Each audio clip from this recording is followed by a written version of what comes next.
आयुष्यात परीक्षाही त्याचीच घेतली जाते जे पडूनही उठण्याचा प्रयत्न करतात. नमस्कार, मी आहे रोहिणी आणि मी वसमतमध्ये असते. तर तुम्ही बघू शकता माझे दोन्ही पाय आर्टिफिशियल आहेत. 2016मध्ये माझा ट्रेन ॲक्सिडेंट झाला आहे. त्यामध्ये माझे दोन्ही पाय कट झालेले आहेत. पण डॉक्टरांनी जेव्हा मला सांगितलं की नाही, तुलाही पाय बसवले जातील आणि तू व्यवस्थित चालशील, त्या दिवशीपासून टेन्शन काय असते हे मी कधी घेतलेलं नाही आहे. आणि मी बऱ्याच लोकांना भेटते ज्यांना हात किंवा पाय नाहीत आणि त्यांना ह्या पायाबद्दल माहिती सांगते. तर कुणी तुमच्या कॉन्टॅक्टमध्ये असेल किंवा आजूबाजूला असेल, त्यांना माझा व्हिडिओ शेअर करून किंवा त्यांनी माझ्यासोबत कॉन्टॅक्ट केला तरी मी तुम्हाला सांगेल.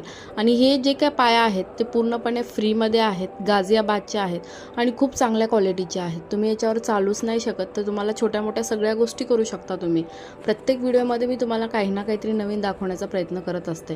तर ह्या पायांवर मी बाहेर फिरायला जाते. फक्त हे पाय पाण्यामध्ये नाही यूज करू शकत तुम्ही. आणि पायांची बरीच माहिती बऱ्याच जणांना नसते आणि कुणी सांगतही नाही. मलाच खूप लेट कळालेले आहेत हे पाय. तर बरेच जण जयपूरचे यूज करतात.